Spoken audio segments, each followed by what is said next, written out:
a registrarse ante la Secretaría de Gobernación y ser esta la que les expidiera o ratificara su nombramiento en los destinos a los que sus superiores les asignaran. Como si el gobierno, al final de cuentas, tuviera el derecho de darle el palomazo a los nombramientos eclesiásticos. Esto, digo, pareció insoportable a los obispos que en una carta circular, 30 obispos en ese tiempo apoyaron una medida extrema, única en la historia de la Iglesia, de suspender los cultos en los templos mientras estuviera vigente esa ley.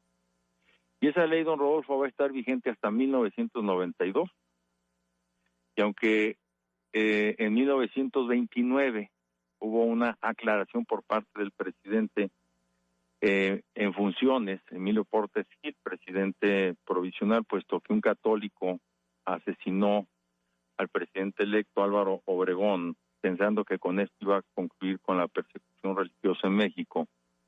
Pues digo, la legislación anticlerical dejó de aplicarse en todo su rigor, aunque siguió vigente hasta la fecha que ya señalé, y los obispos reanudaron los cultos públicos en los templos después de 3 años de interrupción, y con eso le quitaron fuerza, vida, sentido, dirección a la guerra cristera.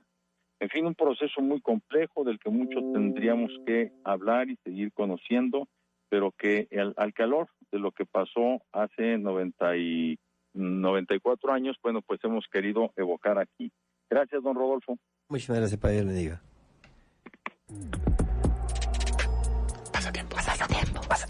Pasatiempo.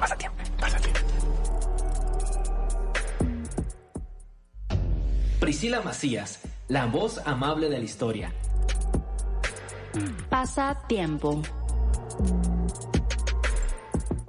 Priscila, muy buenas tardes, y escuchando también muy atento tu colaboración. Hola, muy buenas tardes, saludos a todos.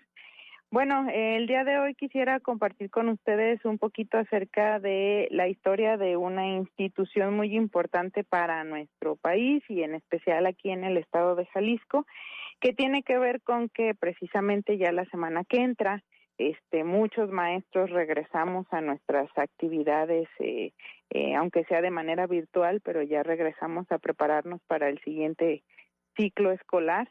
Entonces quería compartirles con ustedes un poquito de esta institución de la Escuela Normal de Jalisco.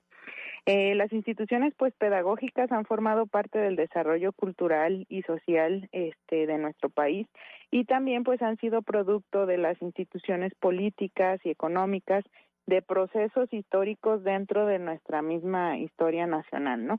Desde la educación prehispánica con el Calmecac o el Tepochcali, pasando por las instituciones donde los frailes impartían la instrucción tanto religiosa como de las primeras letras durante los siglos XVI, XVII y parte del XVIII, hasta la llegada de las ideas pues de la Ilustración y las corrientes pedagógicas francesas de Descartes o de Rousseau, pues llegamos a la fundación de instituciones dedicadas a la formación, sobre todo de maestros, como el caso de la Benemérita y Centenaria Escuela Normal de Jalisco. En 1828, el gobernador Prisciliano Sánchez aprobó el funcionamiento de la Escuela Normal Lancasteriana de Guadalajara, que era exclusivamente para varones y que se estuvo en el Colegio de San Juan. En 1882, el gobernador Francisco Tolentino publicó un reglamento donde habilitaba los liceos de varones y de mujeres en Guadalajara como escuelas de enseñanza pública, con materias como pedagogía, matemáticas, literatura, historia natural, entre otras. En 1887, el gobernador Ramón Corona impulsó la educación normal en Jalisco en el Liceo de Varones. En el Liceo de Varones, se agregó la cátedra pedagógica, y en el Liceo de Mujeres se estableció la carrera de maestra normalista. Esta carrera de maestra normalista pues fue el antecedente de lo que sería actualmente la Escuela Normal de Jalisco. Sin embargo, pues el proyecto de la normal no pudo ser cristalizado por Ramón Corona y quedó en suspenso por diversas cuestiones políticas, hasta en 1892, cuando Luis Pérez Verdía, como presidente de la Junta Directiva de Estudios, convenció al general Pedro Galván, que era el ejecutivo en ese entonces de aquí del estado de Jalisco, para que solicitara al presidente Porfirio Díaz que se consolidara la Escuela Normal de Jalisco. Finalmente, el 1 de noviembre de 1892 apareció el decreto que creaba la Escuela Normal de Profesores con el objeto de formar profesores de instrucción primaria, elemental y superior e imprimir el sello de la unidad científica y pedagógica en las escuelas públicas del Estado. Es una institución que hasta nuestros días pues es el pilar, sobre todo para la educación básica, y que pues actualmente estamos en un periodo de coyuntura entre el cambio de las modalidades de estudio, entonces estamos haciendo historia de alguna manera, tanto los padres de familia como los alumnos y los maestros que estamos trabajando. Así es que por eso quería compartirles un poquito sobre la historia de la Escuela Normal de Jalisco. Y en este contexto también, pues, fue el 29 de julio de 1936 que expidió el decreto para que el Secretario de Educación Pública estableciera la Escuela Normal Superior, y es un contexto puesto que la Escuela Normal de Jalisco ya tenía más tiempo de haber sido creada. Bueno, pues, efectivamente. Muchas gracias, te bendiga, hasta luego. Gracias, hasta luego. Priscila Macías, la historia con sentimiento y corazón. Cuando el quehacer de la historia se hace con corazón. Arturo Mercado, Conciencia a Conciencia. Fíjate que tenemos el 30 de julio una efeméride de la Orden San Ignacio, los jesuitas, y justamente de esto versa la investigación que nos plantea el día de hoy Arturo. Arturo, buenas tardes. ¿Nos escuchamos, Arturo? Sí. Buenas tardes, padre. ¿Me escucha? Te escuchamos ahora sí, atentamente a tu colaboración. Claro que sí, padre. Bueno, pues, ya mencionó usted el 30 de julio. Bueno, yo encontré otras fechas, pero un día más, un día menos pueden variar. 31 de julio se conmemora otro aniversario luctuoso de la muerte de San Ignacio de Loyola, quien falleció en Roma. Y bueno, ¿quién es este santo? Pues nada más y nada menos que el fundador de la Compañía de Jesús, o jesuitas, como también se le conocen. Y para el día de hoy, para relacionarlo con el tema que me corresponde, que es ciencia y conciencia, pues me gustaría hablar brevemente de la exploración que hicieron algunos jesuitas a China, una exploración con fines que, bueno, que si bien tenían una finalidad religiosa, como lo sabemos, esta cuestión del apostolado, de la conversión, pues a final de cuentas se terminó en un intercambio científico y cultural entre chinos y los jesuitas, que digamos que fungieron como embajadores europeos en este país de Oriente, ¿no? Y bueno, esta misión jesuita en China, como lo mencioné, tenía finalidades de conversión, pero pues terminó siendo una cuestión científica.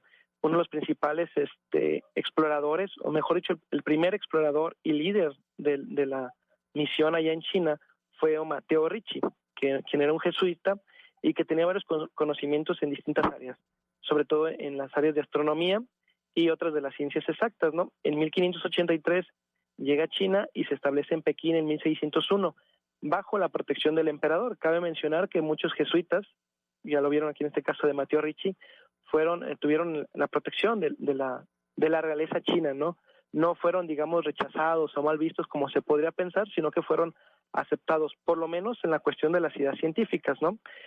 Ricci era apreciado por ser experto, sobre todo en la cuestión de los cómputos del calendario, saber así las fechas, saber las cuestiones de la posición del sol, cuándo era el solsticio, cuándo era el equinoccio, etcétera, ¿no? También realizó trabajos teológicos, los escribió en chino, y tradujo obras de otro científico jesuita, Christoph Clavius, sobre el uso del astrolabio, el calendario, la trigonometría esférica y otros temas matemáticos. También Ricci introdujo el álgebra y les explicó cómo los europeos veían la distribución de tierras y aguas a lo largo de todo el orbe, ¿no? Entonces Matteo Ricci fue el primero en llevar la ciencia occidental a los chinos, ¿no? Y a su vez también pues conocer un poco de la ciencia de los chinos. También el primer telescopio, a lo largo de esta misión, el primer telescopio fue llevado a China en 1618 por Johann Schreck, quien se lo regaló al emperador. Cabe mencionar que este Johann Schreck también era amigo de Galileo y de Kepler, ambos astrónomos y científicos por demás conocidos, con quienes mantenía una buena relación, ¿no? Por medio de cartas. Schreck, cabe mencionar que fue uno de los tantos misioneros que llegaron a petición de Ricci, el primer jesuita que llegó, quien él pedía que llegaran más misioneros con conocimientos en astronomía y física, ya que vieron que pues las autoridades chinas están más interesados en conocer más sobre la ciencia de Occidente. Y bueno, uno de los últimos misioneros jesuitas relevantes en China fue Ferdinand Verbiest. Fue un jesuita flamenco que sirvió en la corte del emperador Kangxi de la dinastía Qing, y bueno, entre otras cosas escribió un libro en latín que lo denominó Astronomía Europea, que a pesar del nombre no trataba de la astronomía en Europa, sino que pues en él plasmó sus observaciones científicas en China. Este libro lo escribió tanto en latín como en chino.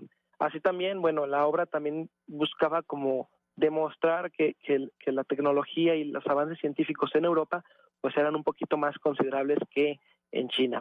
Y bueno, esto sería de manera breve lo que fue una de las exploraciones para mí más impresionantes si tomamos en cuenta el contexto de lo difícil que era llegar a otras partes del mundo en ese entonces. Para mí es una de las exploraciones más importantes, intercambios culturales y científicos también más relevantes, y que bueno, que fueron llevados de la mano gracias a la orden de los jesuitas, padre. Y sí, ese personaje que tú dices, Mateo Ricci, ese sí tenía yo noticia. De este último que mencionabas, no había escuchado. Muchas gracias por la investigación y también pues para dar la pauta a seguir investigando. Claro que sí, padre. Un saludo y un abrazo. Dios te bendiga, hasta luego. Y bueno, fíjese, hoy quiero compartir también con ustedes de un autor en la 19ª edición actualizada, Manual del Monitor de Tiempo Libre. Fíjese usted, es muy importante por aquello de las asociaciones, pero igualmente aplica para sus casas, para sus hijos. Vea usted, cuando se lanzó la primera edición de este libro, su aparición supuso un hito en la historia de la formación en temas relacionados con la animación y el tiempo libre. En su tiempo, el volumen fue el primer manual destinado a la formación oficial de monitores de tiempo libre, con una propuesta didáctica rigurosa e innovadora a través del método PREPIAE, es decir, presentar objetivos, plantear interrogantes, informar de contenidos, aplicar y evaluar, y un tratamiento sistemático de los contenidos específicos para este tipo de cursos.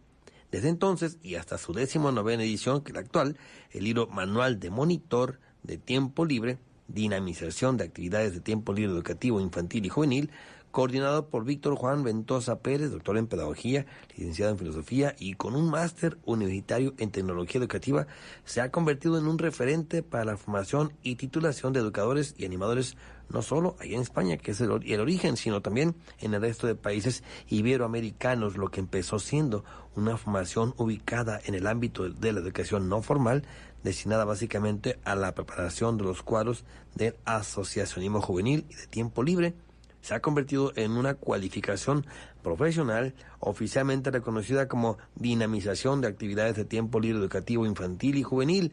En razón de ello, se presenta un manual formativo actualizado y con una estructura concebida para servir de material didáctico abierto a la posibilidad de diferentes usos, ya sea como guía didáctica o para el diseño y la impartición de cursos de monitores de tiempo libre como libro de texto o manual de formación, como libro de consulta orientado a educadores y animadores e incluso con material de autoformación y destinado a grupos y asociaciones. La verdad, muy recomendable encontrar literatura que vale muchísimo la pena, sobradamente.